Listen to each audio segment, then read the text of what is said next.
My name is Corinne Andrews. I'm 28. I woke up from a 3-week coma to an empty hospital room.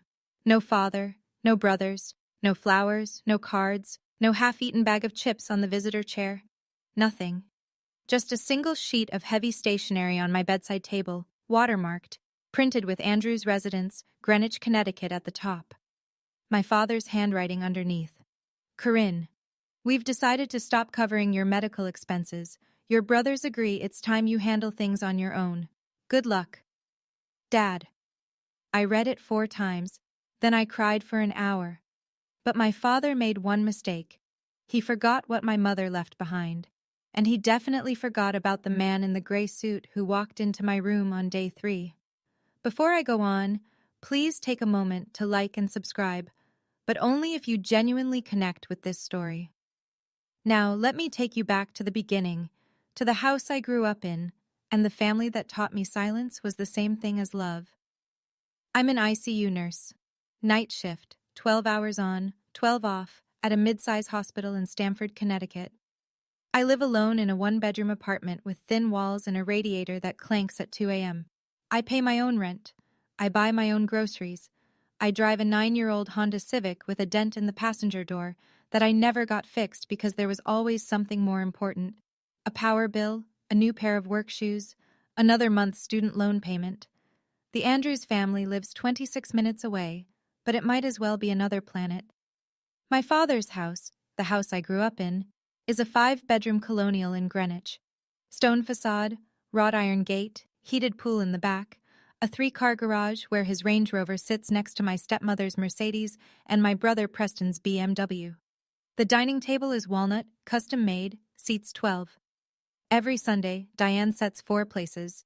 Harold at the head, Diane to his right, Preston across from her, sometimes Grant, my younger brother, if he's in town. There was never a 5th chair. I stopped being surprised by that years ago.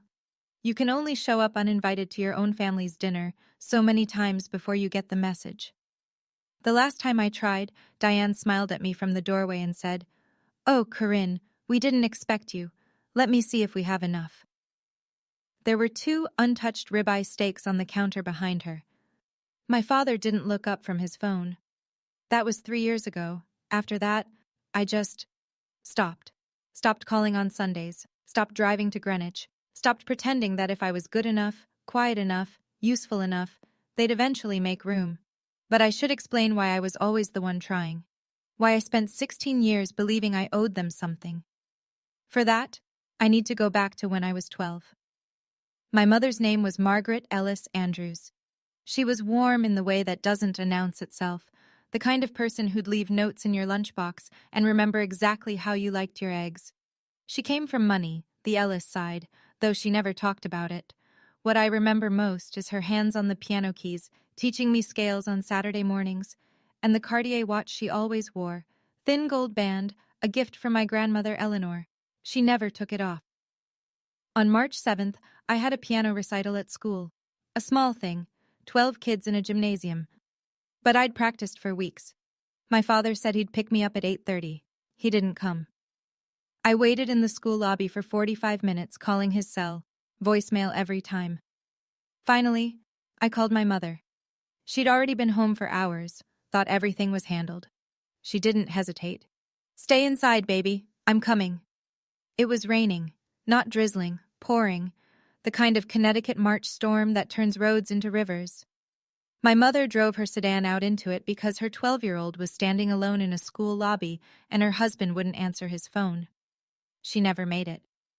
A pickup truck hydroplaned through a red light on Route 106. The impact was on the driver's side.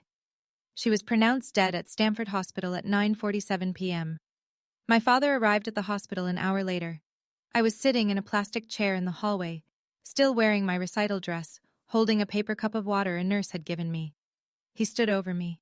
He didn't kneel, he didn't hold me. He said, "Your mother drove out in that storm because of you." My grandmother Eleanor held me at the funeral 3 days later and whispered, "Your mother made sure you'd be taken care of." I didn't understand what she meant. I was 12, and I'd just learned that love could be a thing you get punished for needing. Diane Mercer entered our lives 2 years later. She was polished in a way my mother never tried to be. Blowout every Thursday, Chanel flats, a smile that arrived half a second before her eyes caught up. She brought gifts the first time she came to dinner.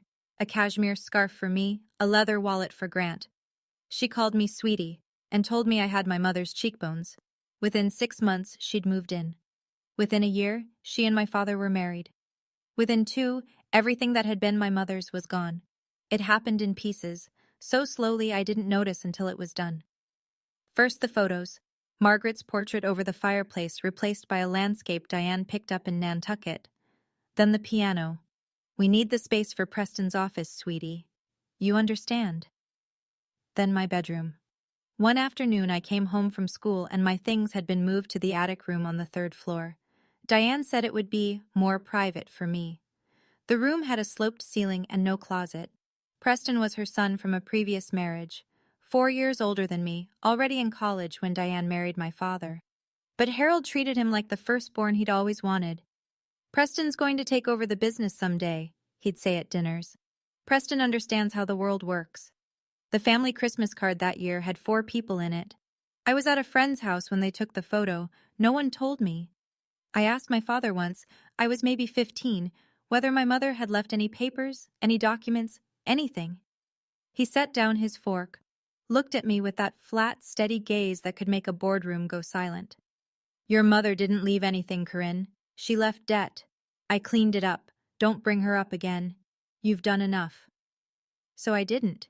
16 years. That's how long I carried that sentence in my chest like a stone I couldn't cough up. Your mother drove out in that storm because of you. It shaped everything. Why I didn't fight for my bedroom, why I didn't push back when the piano disappeared, why I turned down the partial scholarship to nursing school and went to a cheaper program instead, because my father said, nursing is fine for someone with your limitations. Don't waste resources. I believed him. I believed all of it. Because when you're told at 12 that you caused the worst thing that ever happened to your family, you spend the rest of your life trying to make it right. You don't set boundaries. You don't ask questions. You say yes, sir, and thank you, and you take whatever scraps of attention they toss your way, and you convince yourself that's what love looks like. That was my life until March 14th of this year. I was driving home after a 12-hour ICU shift. It was almost midnight. I was tired, the kind of tired that lives behind your eyes. And I didn't see the box truck run the red light on Elm Street until it was already filling my windshield. I don't remember the impact. I don't remember the ambulance. I'm told my heart stopped once in the ER and they brought me back. I'm told my father was called. He was still listed as my emergency contact, a detail I'd never updated because some part of me still believed he'd come. He came once. Week 1. Grant told me later that Harold stood in the doorway, looked at the machines I was hooked to, and said, "This is going to be expensive."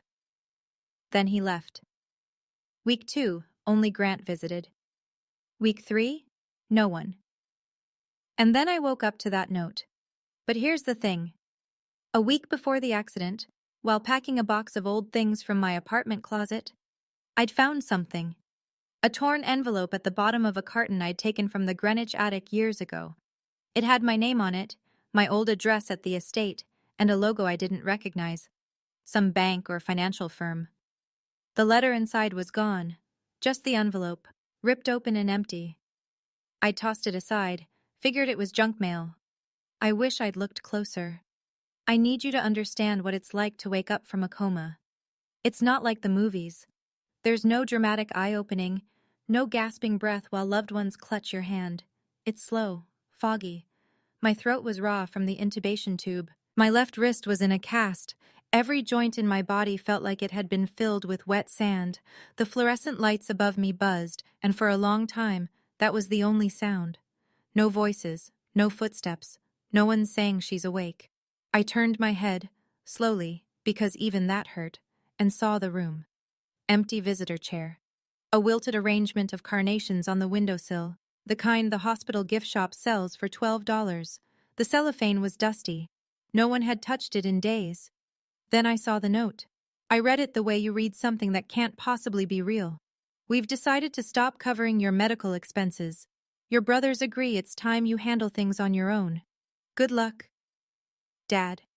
Heavy cream stationery with the Andrews family letterhead embossed at the top. My father's handwriting, precise, slanted slightly left, the same hand that used to sign my report cards without reading them.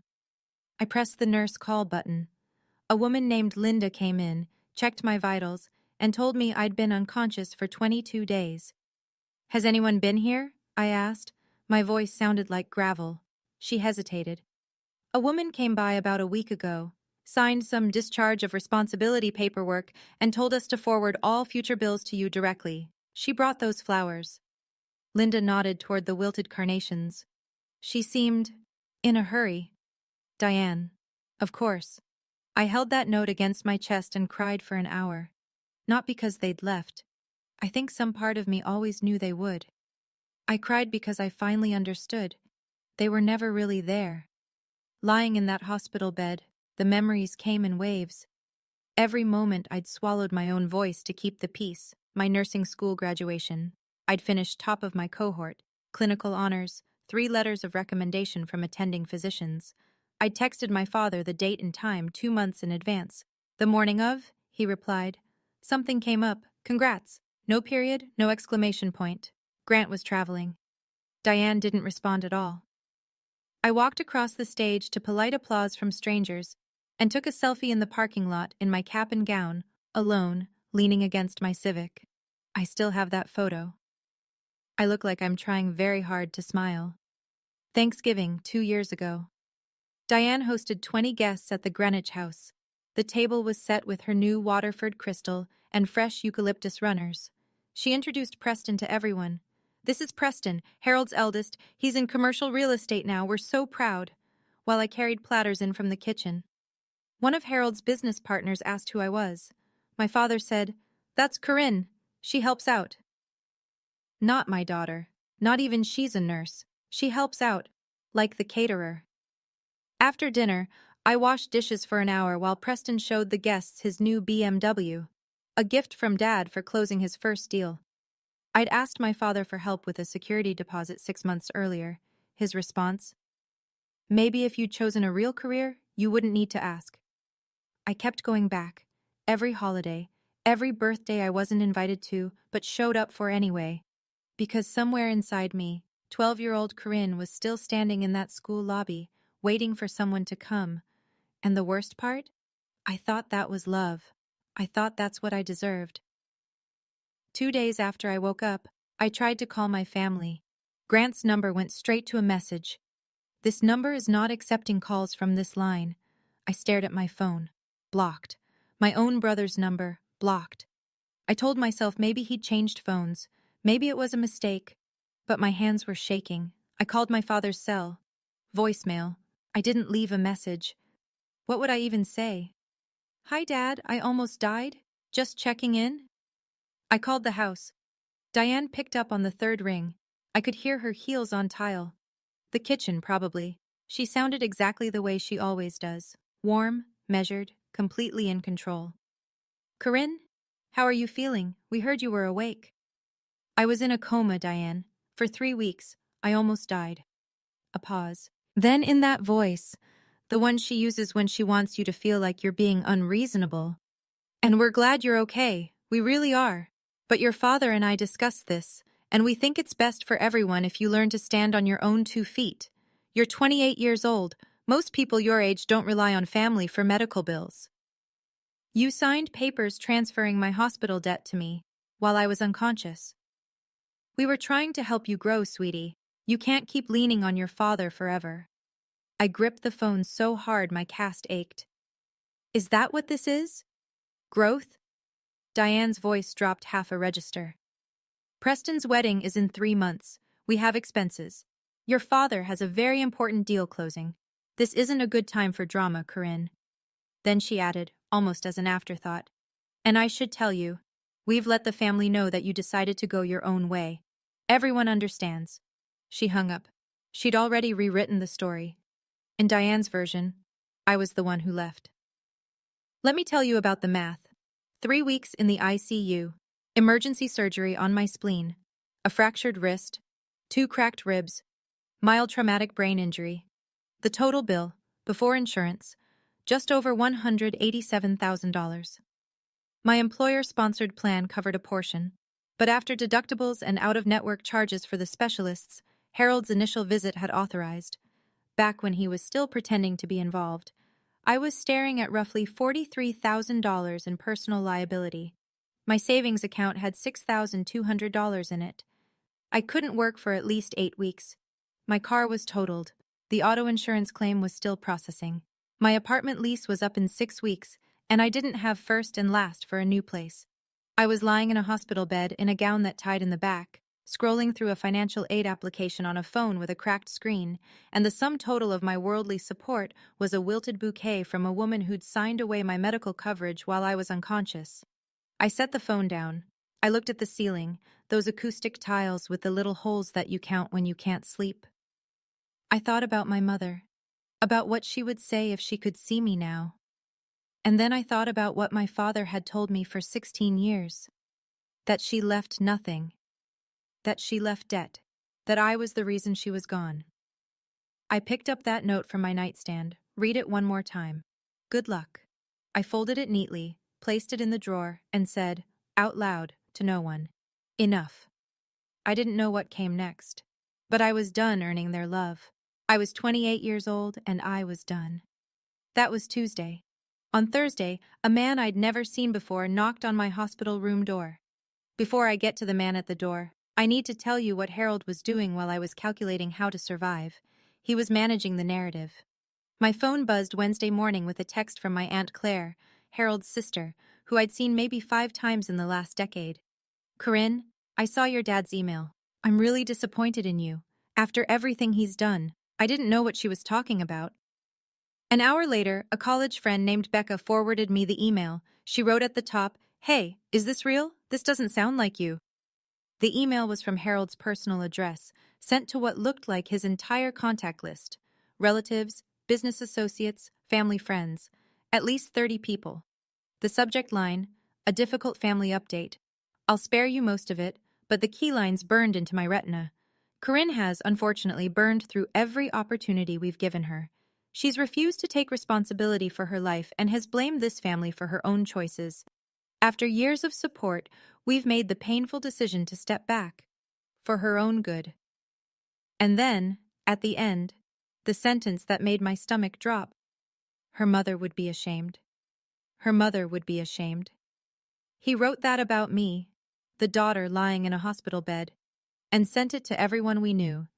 Diane's contribution was subtler. A comment on the family's private Facebook group.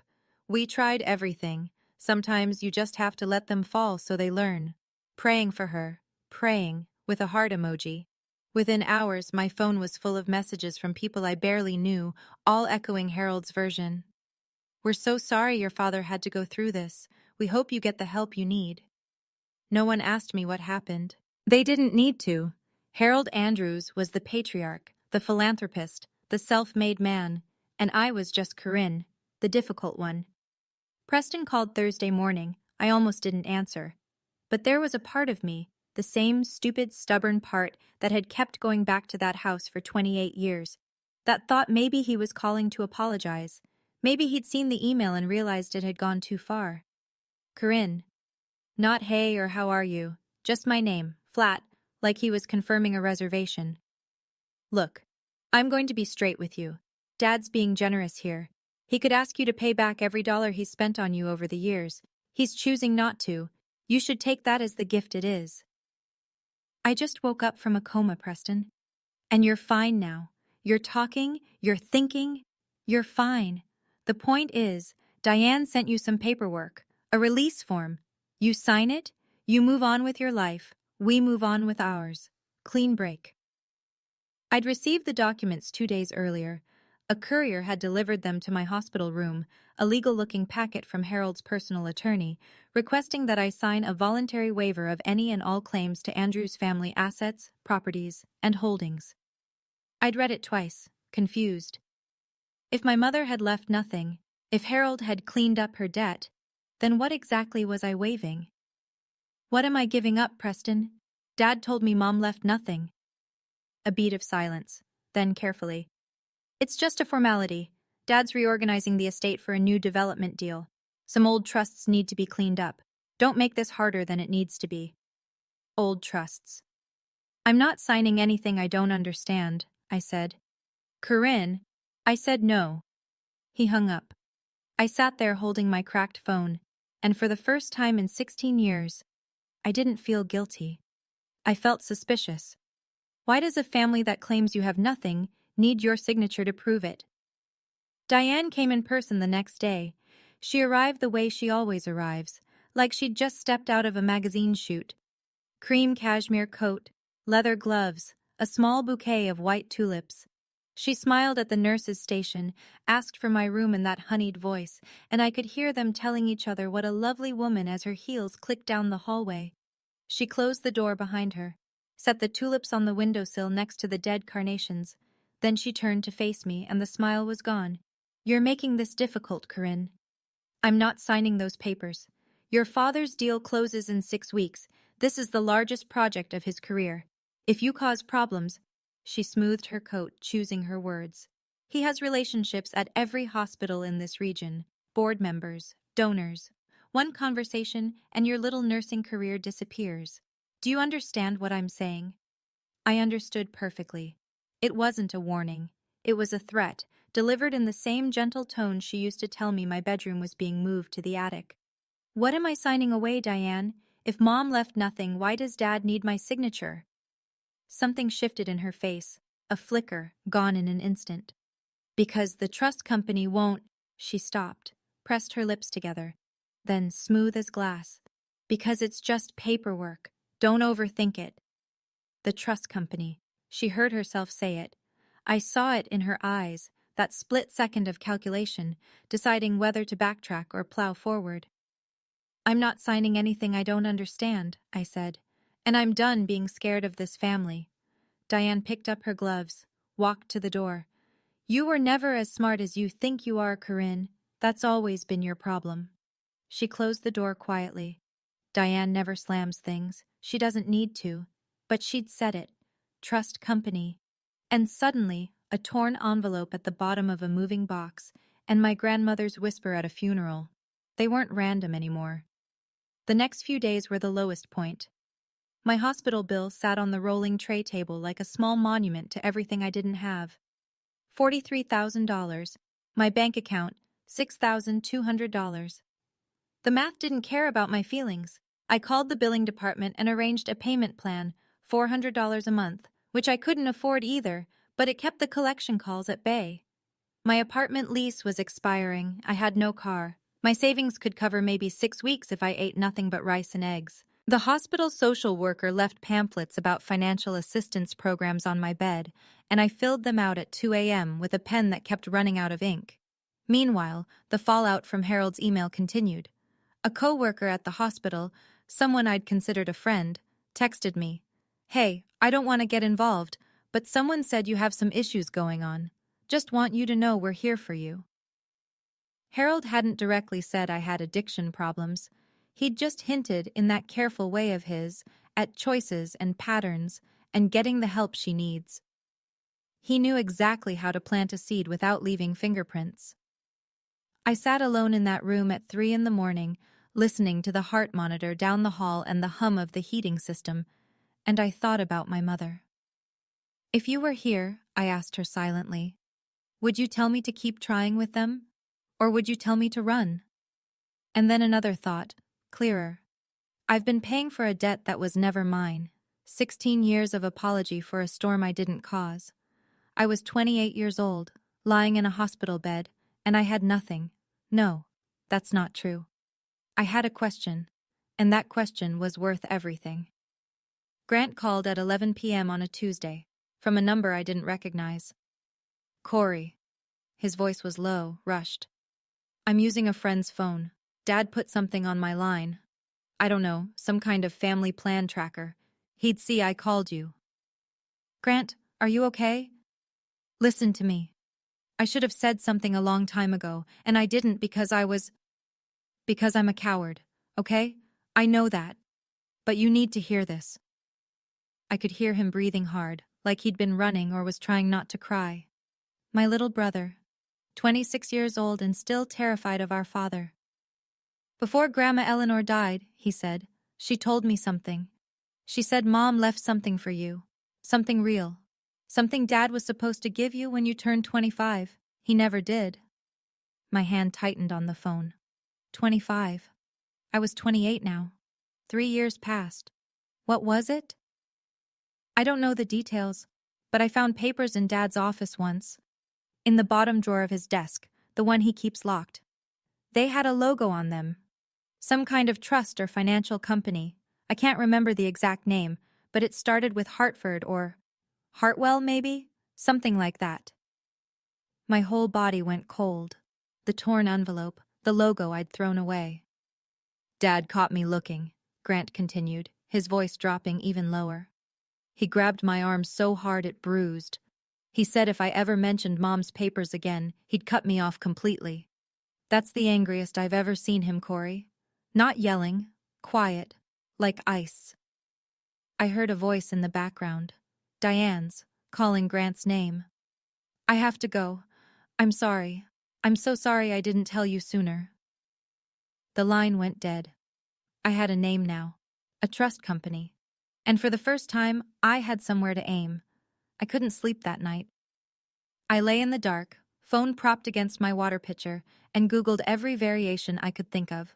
Hartford Trust Company, Connecticut, Hartwell Financial Trust, Trust Management, Connecticut.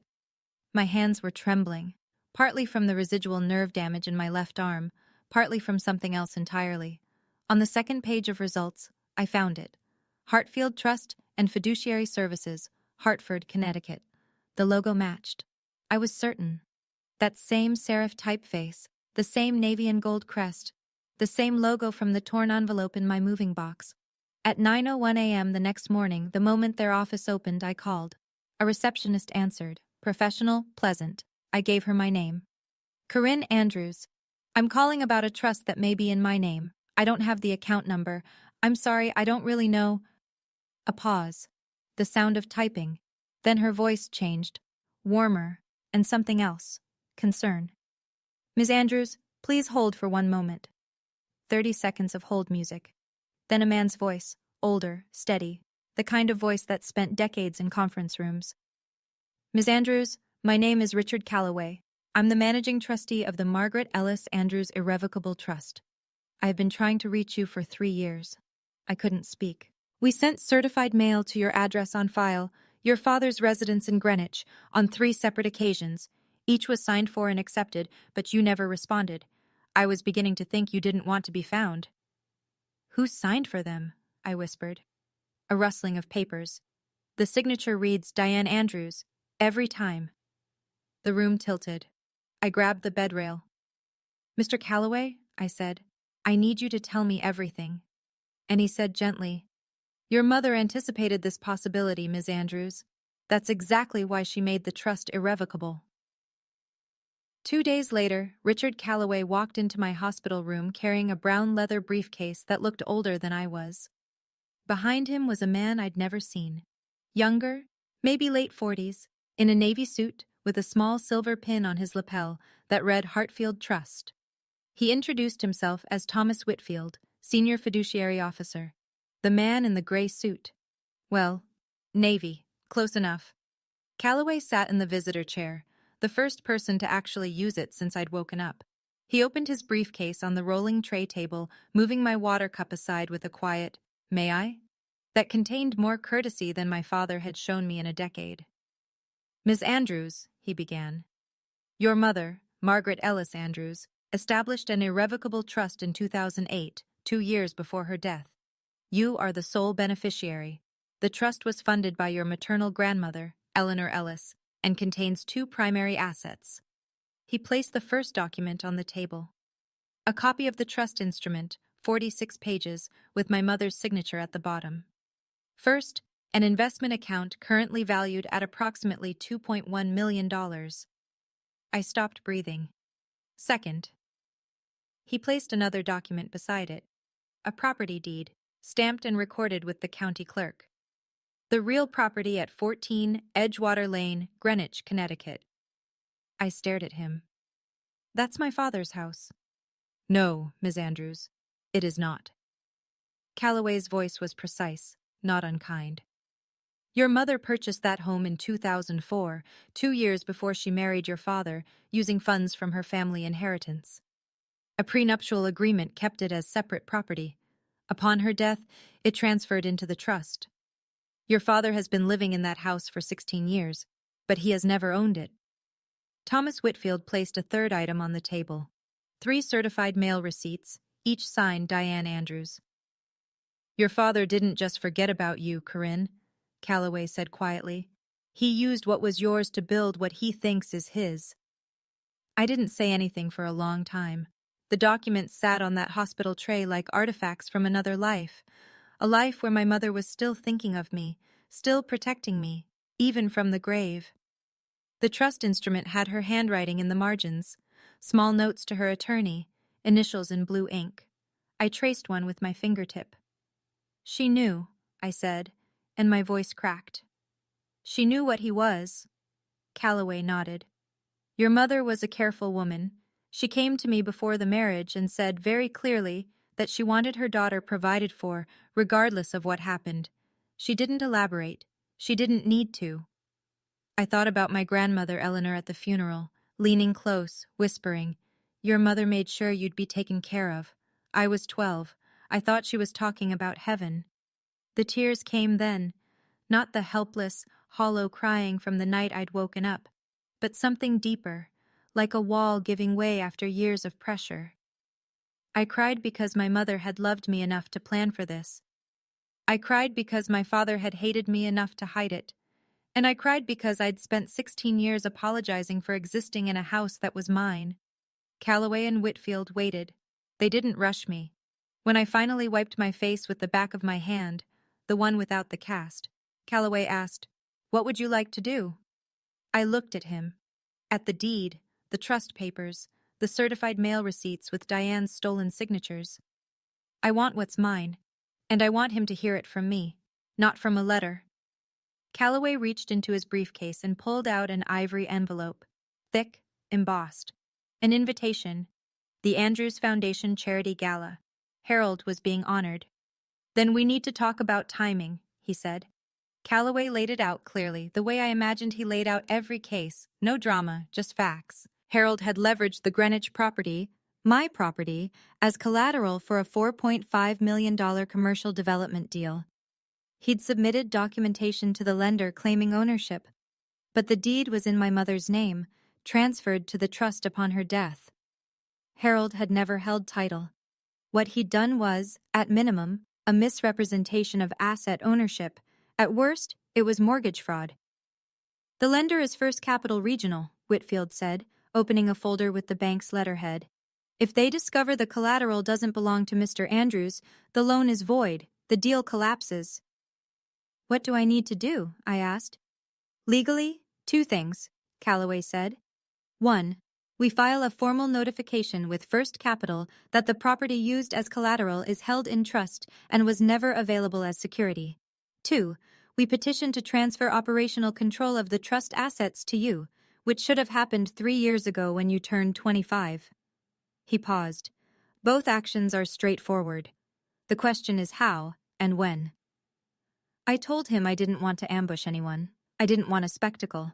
But I also didn't want to do this through letters that Harold could intercept, or phone calls he could deny, or lawyers he could stall with his own lawyers for months while I slept in my car.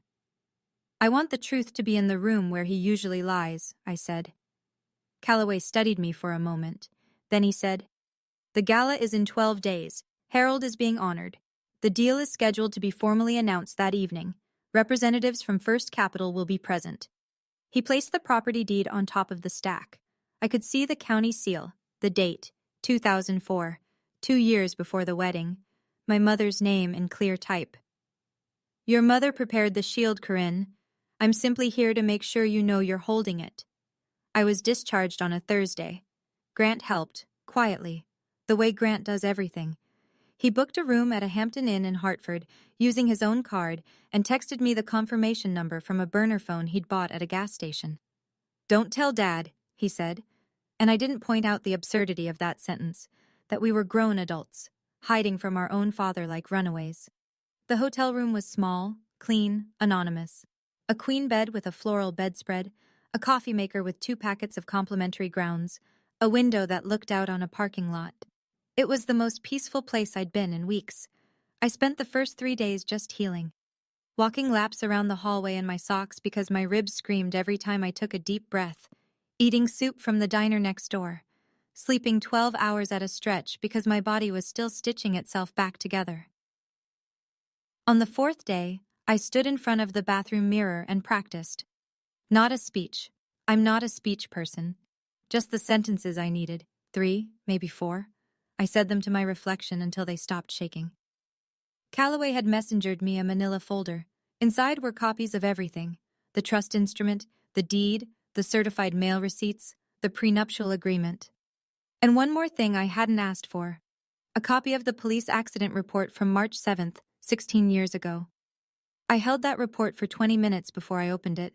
My hands were trembling. I knew somehow that whatever was inside would change something fundamental, not about the money or the house, but about the story I'd been telling myself since I was 12 years old. I wasn't ready. Not yet. The gala was in 10 days. And somewhere in Greenwich, my father was rehearsing his acceptance speech, standing in a house that didn't belong to him, preparing to announce a deal built on a lie. He had no idea what was coming, but honestly, neither did I. The Andrews Foundation Charity Gala was held at the Delamar, Greenwich's most exclusive boutique hotel. I know this because the invitation Calloway had given me described it in detail. Cocktails at 6, dinner at 7:30, program at 8. Black tie preferred. Valet parking available. I arrived at 8:15. I didn't take the valet. From the lobby I could hear it. The low roar of 200 people in a ballroom, the clink of champagne flutes, a string quartet playing something tasteful and forgettable. Through the double doors I caught glimpses of the room: cathedral ceilings, crystal chandeliers casting warm circles on white tablecloths, arrangements of white lilies and hydrangeas on every surface. The kind of event where the flowers alone cost more than my monthly rent. Harold was on stage. He stood behind a podium draped in navy fabric, wearing a Brioni suit I'd seen him try on at the Greenwich tailor 3 years ago. Diane was at the front table in a black Valentino dress, her hair swept up, diamond studs catching the light. Preston sat beside her, looking the way Preston always looks, like he was already thinking about his next meeting. The master of ceremonies, a city councilman, was mid-introduction. A philanthropist, a visionary developer, and above all, a devoted family man, Harold Andrews. Applause. Standing ovation from the front tables. Harold took the mic. He thanked the foundation. He thanked his beautiful wife Diane. He thanked my son Preston, who will carry the Andrews name forward. He gestured broadly, magnanimously, the way men like Harold gesture when they believe the room belongs to them. Then he said it. This development project is built on land and assets that have been in my family for decades. Everything I have, I built with my own hands. I stood in the back of that ballroom, next to Richard Calloway and Thomas Whitfield, and I watched my father lie to 200 people. It was the last lie he'd tell in that room. I waited until the applause faded and the waitstaff began pouring the next round. Then I walked in. I wasn't dressed for a gala. I wore a dark blazer over a white blouse, the nicest thing I owned that still fit over my cast, and black trousers. My hair was in a low bun, simple, tight. No jewelry except a pair of small silver studs that had been my mother's. I walked slowly, partly because the room was long and partly because my ribs still sent a sharp reminder with every step. Calloway was to my left, briefcase in hand, gray suit pressed. Whitfield to my right, his Hartfield trust pin catching the chandelier light. We must have looked like a strange procession, a battered woman and 2 men in suits, moving through a sea of evening gowns and tuxedos. Heads turned, conversations paused mid-sentence. I heard someone whisper, "Is that Harold's daughter?" Diane saw me first. I watched the color drain from her face in real time, a slow, descending erasure, like someone had pulled a plug. She leaned toward Harold and said something I couldn't hear. Harold turned. His public face, the one made for galas and handshakes, flickered, then reset. He came down from the podium with his champagne glass still in hand, smiling the way you smile when you need 200 people to think everything is fine. Corinne, his voice was warm, projected. What a surprise. I didn't think you were well enough to be out. The room watched. I looked at my father, this man who'd left me a note on a nightstand, who'd told me at 12 that I killed my mother, who'd lived in her house and spent her money and erased her memory and called it his own. I'm standing, Dad, I said. That's more than you planned for. The silence that followed filled every corner of the room. Harold's smile tightened. I knew that look. The one he used when a meeting wasn't going his way, but the client was still in the room. Control at all costs. This isn't the time or the place, Corinne, he said, low enough to sound private, loud enough that the nearest tables heard every word. Why don't we step outside and— You had 28 years to talk outside, I said. You left me a note. A murmur rippled through the crowd. People set down their forks. Diane was already on her feet, crossing toward us with that smile locked in place. The one that says everything's fine, nothing to see. Corinne, sweetie, you've clearly been through a lot. She touched my arm, gently, performatively. Maybe you should sit down. You don't look well. I turned to her. I kept my voice even. Diane, I'd like you to explain to everyone here why you signed for certified mail addressed to me 3 times and never told me. The hand on my arm went rigid. Diane's lips parted, but nothing came out. Harold's smile vanished. What is she talking about? Before Diane could answer, Richard Calloway stepped forward. He unbuttoned his suit jacket with the practiced ease of a man who'd stood in 1,000 rooms exactly like this one. He nodded politely to the tables nearest us. Good evening. My name is Richard Calloway. I'm the managing trustee of the Margaret Ellis Andrews Irrevocable Trust, established in 2008 by the late Mrs. Andrews. He looked directly at Harold. My client, your daughter, is the sole beneficiary of a trust you were legally obligated to disclose to her 6 years ago. He paused. Shall we continue here, Mr. Andrews? Or would you prefer to step outside? Harold didn't move. His jaw was locked, his champagne glass frozen at chest level. 200 people waited. He chose to stay. Of course he did. Men like Harold don't leave rooms. They believe the room will always side with them.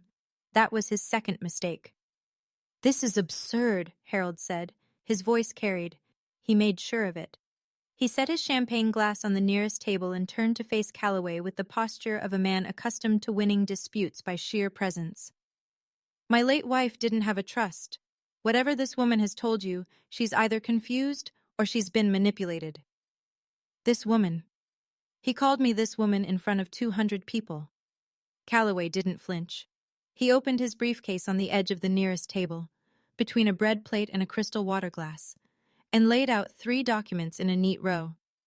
This, he said, is the original trust instrument, signed by Margaret Ellis Andrews and notarized on October 14, 2008. This is the property deed for 14 Edgewater Lane, Greenwich, recorded with the county clerk on March 21, 2004, 2 years before your marriage. And these are 3 certified mail receipts sent to that same address, intended for your daughter, each one signed by Diane Andrews. The room had gone so quiet, I could hear the ice melting in someone's water glass.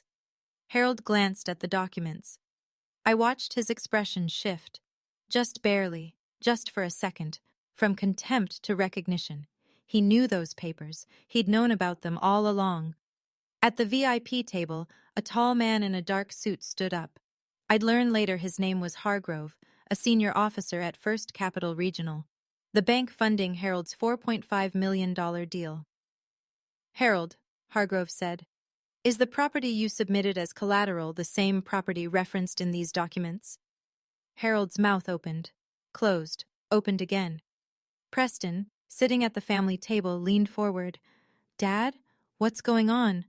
Harold looked at Calloway, at the deed, at me. That house is mine, he said, but his voice had lost something. I've lived there for 16. Living in a home and owning it, Calloway said quietly, are 2 very different things, Mr. Andrews. The room broke, not loudly. This was Greenwich, after all, but I heard it. The low hum of 200 people recalculating everything they thought they knew about Harold Andrews. Chairs creaked as people shifted to watch. Phones appeared under tables. Someone near the back stood up to get a better view. Hargrove, the banker, walked from his VIP table to where we stood.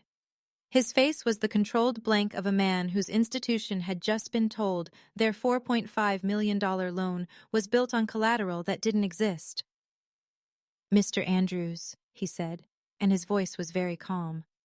"If the property you pledged as security is held in an irrevocable trust and was never legally yours to offer, we cannot proceed with the transaction. The deal is suspended, effective immediately. Our legal team will be in contact Monday morning." Harold's face went white. Not pink, not red, white. The blood simply left. "Robert, listen to me," Harold started. "I've heard enough tonight," Hargrove said. He straightened his cuffs. "I'd suggest you speak with your attorney before you speak with me again." He walked back to his table, collected his coat, and left the ballroom without looking back. And then Diane turned on Harold. I'd never heard her voice at that pitch, raw, stripped of every layer of cashmere sweetness. "You told me the house was yours," she hissed. "You told me the papers were handled. You told me there was nothing to worry about." Harold. "Diane, not now. I signed those letters because you told me to. You said it was old paperwork, nothing important." "Diane, stop talking." But it was too late. 200 people had just heard Diane admit in her own words that Harold had instructed her to intercept my mail. The room didn't gasp. It just absorbed. And I watched, from 5 feet away, as everything my father had built turned to glass and shattered on the ballroom floor. I could have stopped there. The deal was done. The truth about the house was out. Calloway had what he needed. But there was one more thing. The document I'd been carrying in the inside pocket of my blazer since I'd finally read it alone in that Hampton Inn 3 nights ago. "There's something else," I said. Harold looked at me. For the first time that night, I saw fear in his eyes. Not the calculating, controlled anxiety of a man losing a deal, but real fear. The kind that comes when you realize the lie you built your life on is about to be said out loud. I pulled out the police accident report. My hands were steady. I'd practiced this. "For 16 years, I said. You told me that my mother died because of me. You told me she drove out into that storm because I called her. You let me carry that. You used it.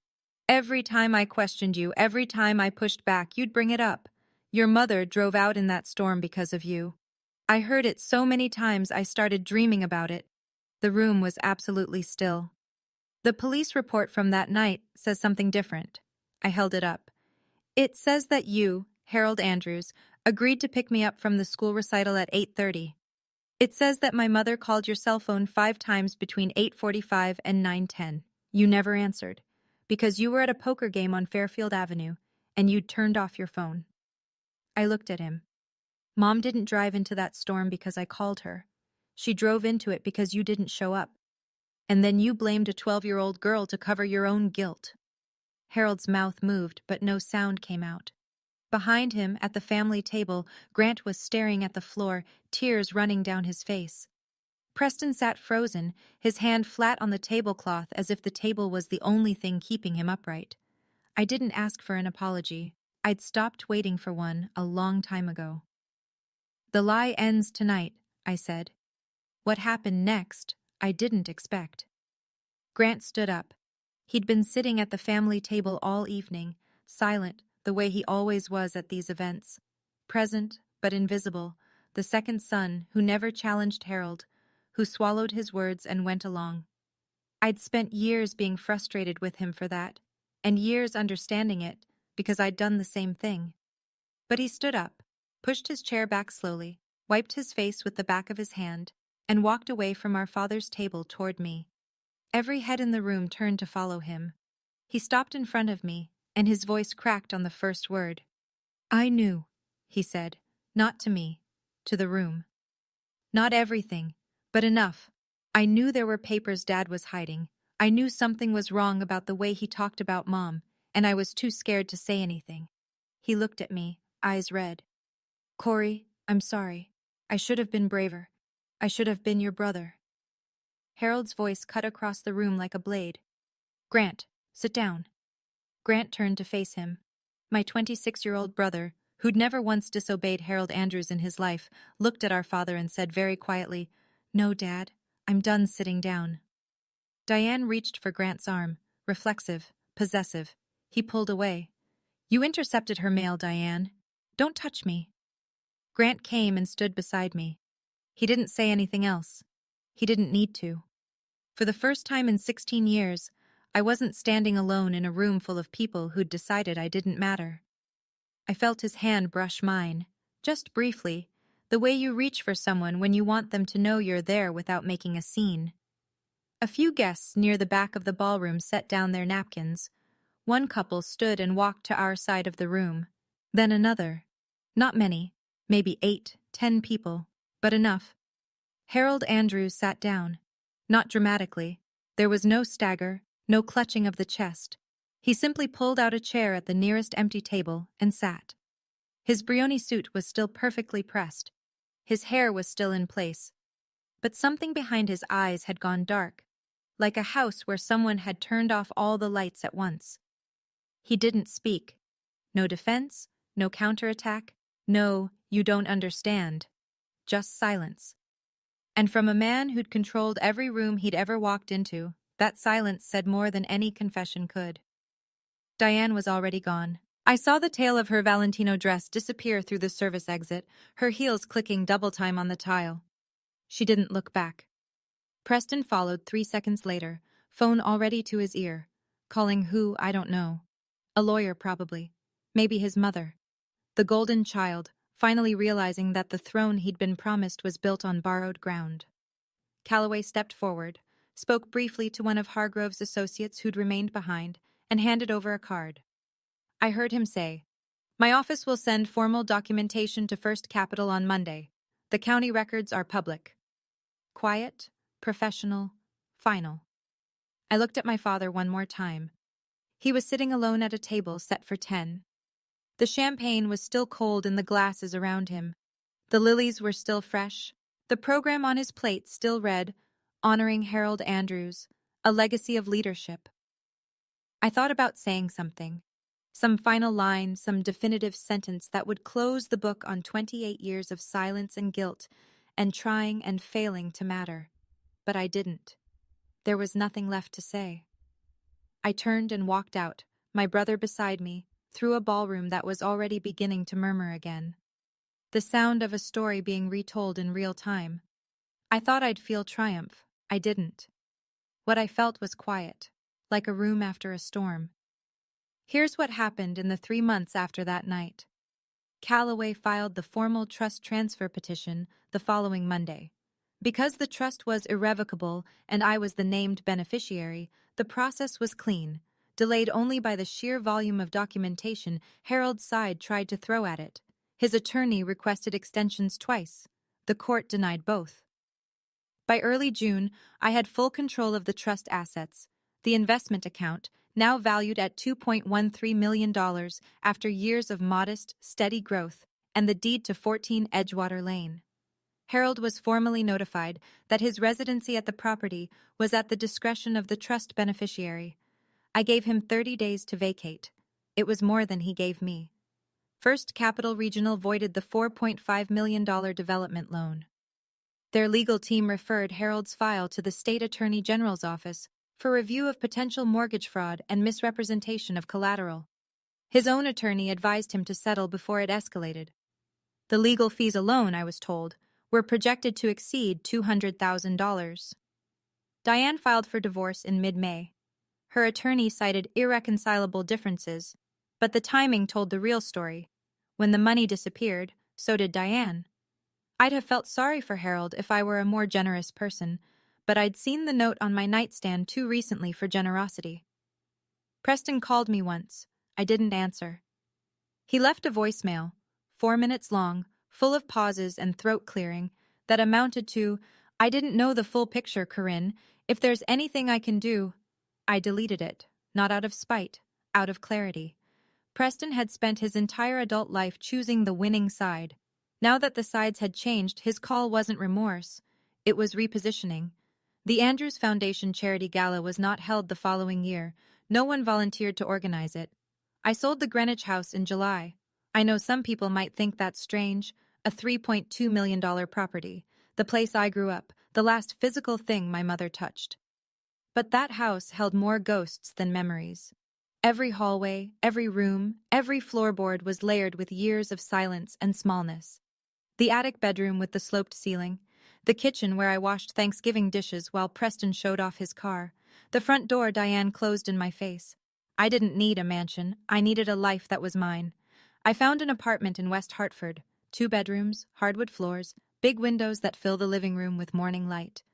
It's a 3rd-floor walk-up, which my ribs protested for the first month, but I didn't care. I signed the lease with my own name, and when I set my bag down on the empty floor, I stood there for a full minute just breathing. I went back to nursing. A new hospital, a new team, a fresh badge that says C. Andrews, RN, and nothing else. Nobody here knows about the gala, or the trust, or the house in Greenwich. They know me as the night shift nurse who's good in a crisis and brings homemade banana bread to staff meetings. That's enough. Grant and I have dinner every Thursday. We go to the same Italian place near his apartment. Red checkered tablecloths, candles in wine bottles, the kind of restaurant where nobody's trying to impress anyone.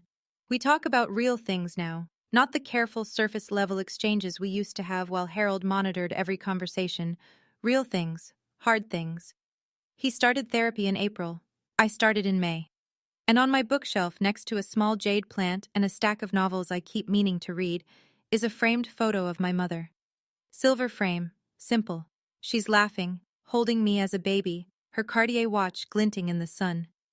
For the first time in 16 years, I look at that photo, and I don't feel guilt.